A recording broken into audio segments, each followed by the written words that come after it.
Hello friends, welcome back to my channel. ఈరోజు మన ఛానల్లో కేవలం కప్పు పచ్చి కొబ్బరితో అప్పటికప్పుడు ఇన్స్టెంట్గా నోట్లో వెన్నెలా కరిగిపోయే ఈ స్వీట్ని ప్రిపేర్ చేయండి. చాలా తక్కువ ఖర్చులో అయిపోతుందండి.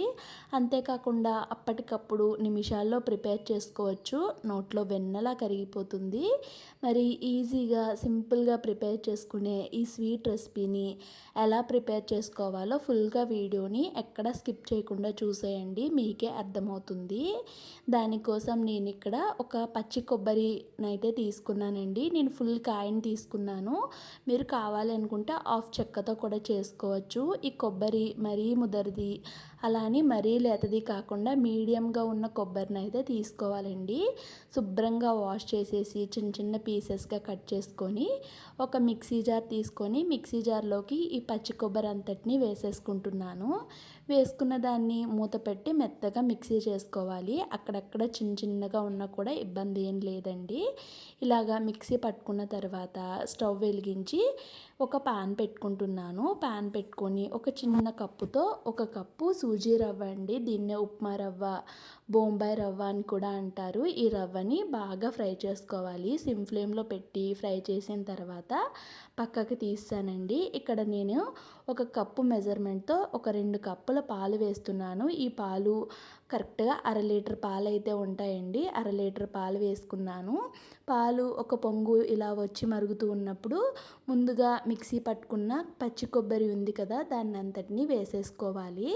వేసుకొని పచ్చి కొబ్బరి పాలని సిమ్ ఫ్లేమ్లో ఒక 3 నుంచి 4 నిమిషాలు కుక్ చేసుకోవాలి. 3 నుంచి 4 నిమిషాల తర్వాత చూద్దాము.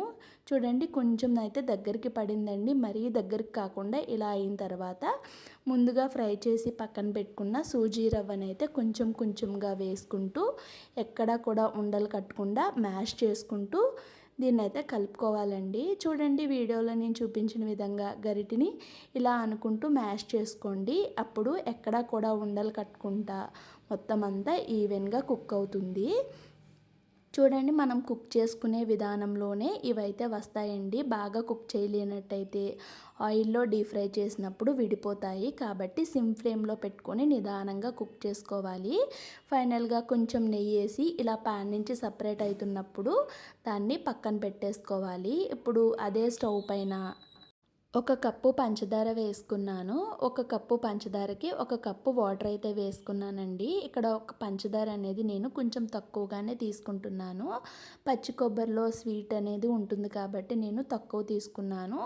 ఒకవేళ మీరు ఎక్కువ వేసుకోవాలి అనుకుంటే కొంచెం ఎక్కువ పంచదార వేసుకొని ఎంత క్వాంటిటీలో పంచదార వేసుకున్నారో అంతే క్వాంటిటీలో వాటర్ వేసుకొని మొత్తం కరిగిన తర్వాత మంచి ఫ్లేవర్ కోసం కొంచెం యాలకుల పొడి వేసి ఇక్కడ మనకి లైట్గా తీగ అనేది ఫామ్ అయితే సరిపోతుందండి.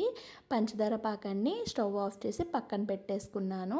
ముందుగా ప్రిపేర్ చేసుకున్న పచ్చి కొబ్బరి ఇంకా సూజీ రవ్వ మిశ్రమం ఉంది కదా, అది కొంచెం చల్లారిన తర్వాత దాంట్లోకి ఒక 2 టేబుల్ స్పూన్ల వరకు మిల్క్ పౌడర్ని అయితే వేసుకుంటున్నాను.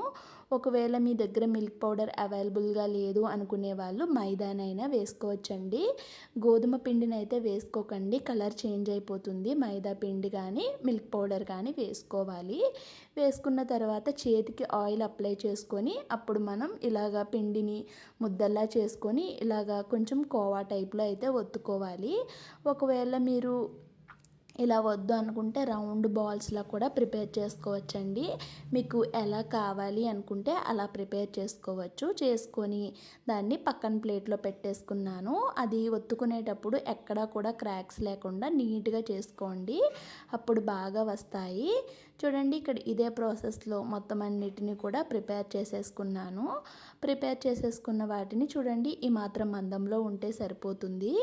ఇప్పుడు స్టవ్ వెలిగించి డీప్ ఫ్రై కోసం ఆయిల్ పెట్టుకున్నాను. ఆయిల్ మంచిగా హీట్ అయిన తర్వాత ముందుగా మనం ప్రిపేర్ చేసుకున్నవి ఉన్నాయి కదండి, వాటిని ఒక్కొక్కటిగా ఆయిల్లో అయితే వేసేసుకోవాలి. చూడండి, ఆయిల్లో ఈ విధంగా మీరు తీసుకున్న ప్యాన్కి ఎన్ని పడతాయి అనుకుంటే అన్నింటిని వేసుకోవాలి. వేసుకొని సిమ్ ఫ్లేమ్లోనే కుక్ చేసుకోవాలండి. పచ్చి కొబ్బరి సూజీ రవ్వ కాబట్టి త్వరగానే కుక్ అయిపోతాయి. అటు ఇటు తిప్పుకుంటూ మంచి గోల్డెన్ కలర్ అనేది రావాలండి. మంచి కలర్ వస్తేనే స్వీట్ అనేది కరెక్ట్గా కుక్ అవుతుంది. అండ్ చూడ్డానికి కూడా చాలా బాగుంటుంది. రెండు సైడ్స్ కూడా అటు ఇటు తిప్పుకుంటూ మంచి గోల్డెన్ కలర్ అయితే వచ్చేసాయి కదండి. చూడండి, ఇలా మంచి గోల్డెన్ కలర్ వచ్చిన తర్వాత వీటిని ఒక్కొక్కటిగా బయటకైతే తీసేసుకుంటున్నాను. చాలా టేస్టీగా ఉంటాయండి. ఈ దీపావళి పండగకి ఖచ్చితంగా మీరు పచ్చి కొబ్బరితో ఈ స్వీట్ని ట్రై చేయండి. ఇక్కడ ఇదే ప్రాసెస్లో మొత్తం అన్నీ ప్రిపేర్ చేసిన తర్వాత ఆయిల్ని పక్కన పెట్టుకొని ముందుగా ప్రిపేర్ చేసుకున్న షుగర్ సిరప్ని అయితే స్టవ్ పైన పెట్టుకొని ఇలా ఒక మరుగు వచ్చే వరకు మరిగించుకున్న తర్వాత ముందుగా ప్రిపేర్ చేసుకున్న పచ్చి కొబ్బరివి ఉన్నాయి కదండి, వీటన్నింటినీ ఈ పాకంలో వేసుకొని ఒక్కసారి స్లోగా కలుపుకొని మూత పెట్టి ఒక్క నిమిషం పాటు కుక్ చేసుకోవాలండి. జస్ట్ ఒక్క నిమిషం కుక్ చేసుకుంటే సరిపోతుంది. ఎక్కువసేపు కుక్ చేసినట్టయితే ఇవి పచ్చి కొబ్బరి వేసి చేసాం కాబట్టి మెత్తగా అయిపోతాయి. కరెక్ట్గా ఒక నిమిషం కుక్ చేసిన తర్వాత స్టవ్ ఆఫ్ చేసుకొని ఒక 10 నిమిషాలు సైడ్కి పెట్టేసుకోండి. 10 నిమిషాల తర్వాత ఇక్కడ మీకు తీసి చూపిస్తున్నాను చూడండి, ఎంత బాగా వచ్చాయో. నోట్లో పెట్టుకుంటే ఇట్టే కరిగిపోతాయండి. ఒక్కసారి మీరు ఈ రెసిపీని ఈ దీపావళి పండగకి ట్రై చేయండి. ట్రై చేశాక మీకు ఎలా వచ్చాయో కామెంట్ సెక్షన్లో షేర్ చేయండి. వీడియో నచ్చితే లైక్ చేసి ఛానల్ని సబ్స్క్రైబ్ చేసుకోండి. Thanks for watching.